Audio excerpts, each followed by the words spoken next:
Hola, esta es una videoclase sobre la energía eléctrica. Antes de iniciar el tema de energía eléctrica, que básicamente es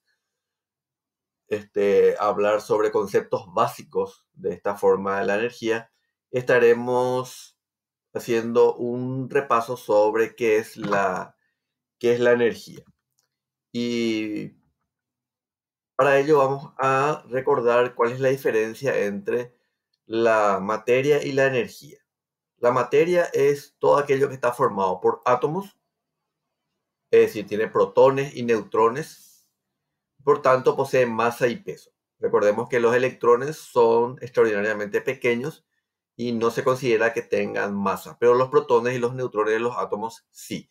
Es decir, tienen peso y también ocupan un lugar en el espacio.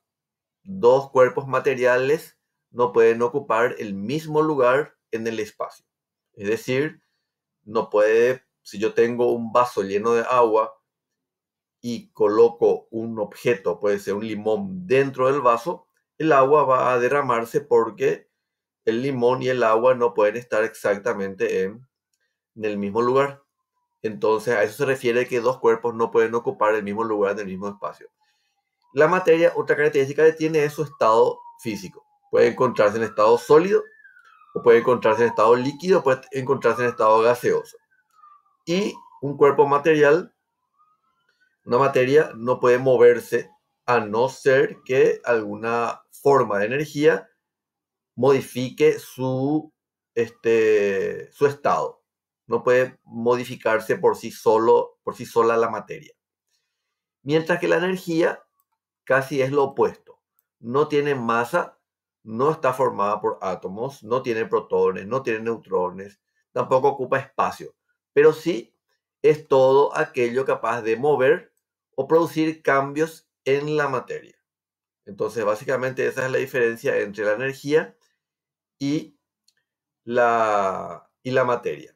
Ahora veamos sobre la energía y sus estados. La energía puede encontrarse en dos estados distintos. Uno de ellos es, puede haber un cuerpo sin energía.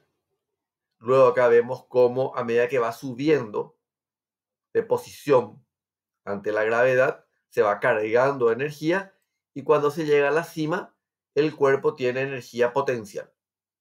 Cuando esta roca comienza a bajar por la montaña, entonces se encuentra en movimiento y se dice que se encuentra en energía cinética.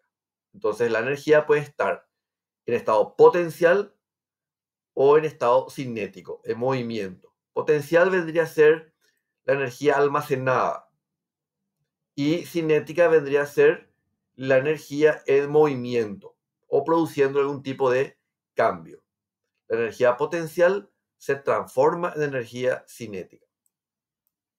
Según la posición, la energía potencial, cuando más alto se encuentre, más energía tendrá. Y según la composición, ya va a depender de, así como lo dice la composición, para decir cuál tiene más energía potencial que otro. Acá en este caso dos explosivos. El explosivo de mayor tamaño es el que tendrá mayor cantidad de energía potencial. Muy bien, veamos ahora la transformación de la energía. Una característica de la energía es que no puede crearse ni destruirse, solamente transformarse. Entonces acá podemos ver en esta imagen que la energía solar se transforma en energía química de un alimento y luego las personas al comer transforman esa energía química en energía mecánica. Veamos ahora las formas de la energía. La energía puede encontrarse en distintas formas. Puede encontrarse como electricidad, sonido, magnetismo, energía química, energía luminosa, energía gravitatoria, energía nuclear, energía térmica, energía mecánica, energía eólica, energía hidráulica y las principales formas de energía que causan movimiento en objetos grandes es la energía elástica, que es esto que está acá, la energía gravitatoria, que es cuando los cuerpos caen por la atracción gravitatoria, o el magnetismo, cuando el imán atrae a cuerpos metálicos. Muy bien, hablemos ahora de la electricidad. La persona a la que más se la reconoce como estudioso de la electricidad se llama Benjamin Franklin, quien ideó los términos electricidad positiva, electricidad negativa, conductor eléctrico o batería. Cuenta la leyenda que él se dio cuenta del fenómeno eléctrico cuando hacía volar un cometa con una llave en el extremo y que cayó un rayo en ese cuerpo metálico, y ahí él habló de que la electricidad vendría a ser un fluido o un fuego eléctrico que pasa de un cuerpo a otro en la descarga. Por ejemplo, pasa de la nube al cuerpo metálico o la llave que tenía colgada en su cometa. En electricidad se habla de cargas eléctricas, cargas positivas, cargas negativas en este caso. Las cargas iguales se repelen, negativo con negativo se repele, positivo con positivo se repelen, pero positivo con negativo se atraen. Por los opuestos se atraen. ¿Y cuándo un cuerpo puede cargarse positivo o negativamente? Cuando gana electrones, como en este caso, cuando gana electrones se queda con carga negativa, o cuando pierde electrones se queda con carga positiva. Muy bien, hay dos tipos de electricidad: la electricidad estática y la corriente eléctrica.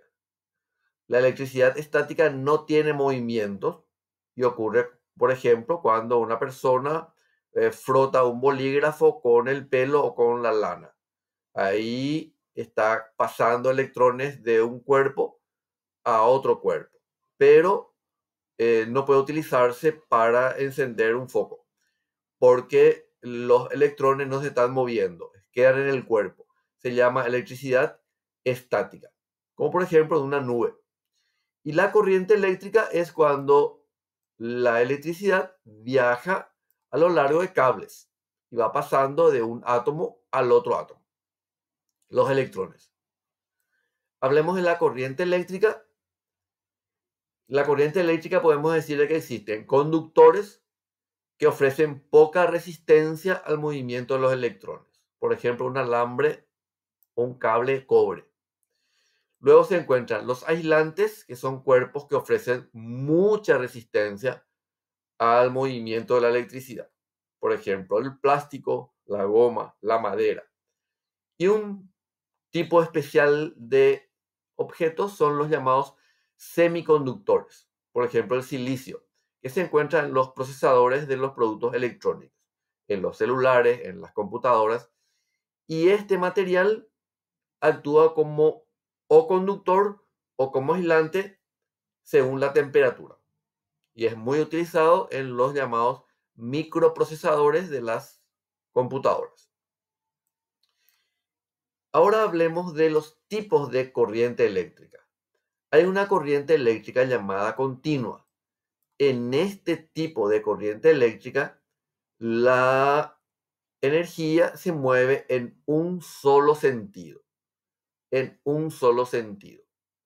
Y también se la denomina corriente directa, donde de un polo la electricidad o la corriente eléctrica pasa al otro polo a lo largo de un conductor. Mientras que en la corriente alterna se alternan los sentidos. Es decir, van hacia un lado y luego vuelven hacia el otro lado. Van hacia un lado y luego vuelven hacia el otro lado. A esto se denomina corriente alterna. ¿Cuál es la diferencia entre ambas? La corriente continua puede desplazarse por pocas distancias, pocos metros o centímetros, y se mueve en un solo sentido. Y hay un polo positivo y un polo negativo. Acá vemos una pila en donde el cable rojo sería el polo positivo y el cable negro sería el polo negativo. Para poder prender ese foquito. mientras que en la corriente alterna puede trasladarse a largas distancias, varios cientos de kilómetros. La corriente se mueve de manera alterna en ambos sentidos y en lugar de positivo y negativo se habla de fase y neutro, sin polaridad. Acá podemos ver en nuestras casas cómo al enchufar en el toma corriente un foco tiene uno de los cables, el llamado fase, que es la que está cargado con energía, y la otra que no tiene energía, que es el llamado neutro. Muy bien. Algo que también hay que recordar o resaltar es que para ambos tipos de corrientes ocurrió una disputa entre dos personas muy famosas en el mundo de la electricidad, que son Thomas Alva Edison y Nikola Tesla, que allá por el año 1800 y tanto, en los Estados Unidos, ellos disputaron qué tipo de corrientes iban a hacer llegar a las casas para poder electrificar todos los Estados Unidos. Entonces, Thomas Alva Edison proponía utilizar la corriente continua, mientras que Nikola Tesla proponía utilizar la corriente alterna, que al final fue la que terminó ganando este enfrentamiento de ideas. Ahora hablemos del circuito eléctrico. Se denomina circuito eléctrico a un sistema de varios elementos que permite utilizar la electricidad y consta de algo que genere la corriente eléctrica, que en este caso es una pila, algo que conduzca a la corriente, que es un conductor, algo que reciba la corriente eléctrica, que en este caso es un foco, podría ser un ventilador, y una llave que permite interrumpir la corriente, que se llama interruptor. Muy bien, hay dos tipos de circuitos. Un circuito se conoce con el nombre de circuito en serie, que tiene una gran desventaja y que consiste en que cuando un foco se quema, los demás se interrumpe todo el circuito y los demás focos dejan también de prenderse.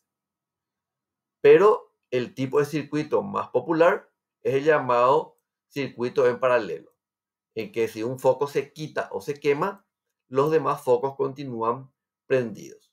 Entonces pueden observar aquí la diferencia entre ambos tipos de circuitos.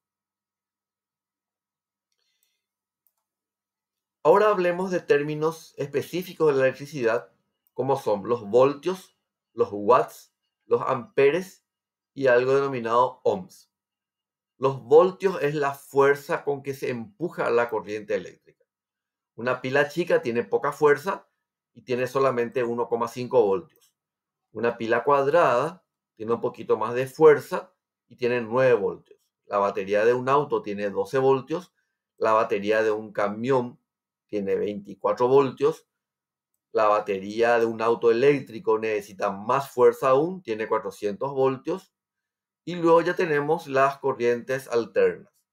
En el Brasil,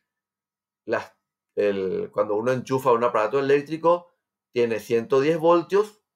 En nuestro país, Paraguay, 220 voltios.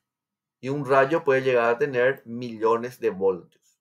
Esa V es de voltaje y representa la fuerza con que se empuja a la corriente eléctrica. Luego tenemos los watts, que vendría a ser una forma de medir cuánta energía se consume. Entonces las casas, en este caso un edificio, tiene varios medidores y se ve cuánto está consumiendo cada uno de los departamentos del edificio para poder enviarle la cuenta del consumo eléctrico. Así tenemos también que los distintos dispositivos eléctricos consumen de manera diferente. El equipo que más consume en una casa es un horno eléctrico y le sigue la ducha eléctrica. Un horno consume 5000 watts por hora, una ducha eléctrica 4000 watts por hora, una cocina eléctrica 3500, y así se va teniendo que lo que menos consume, por ejemplo, es una radio. Muy bien, ahora veamos qué son los amperes. Los amperes vendrían a ser cuánto, qué cantidad de energía consume el dispositivo en concreto.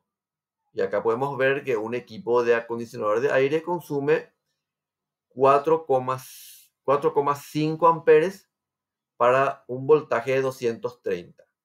Y eso se va a convertir en los watts para saber el consumo por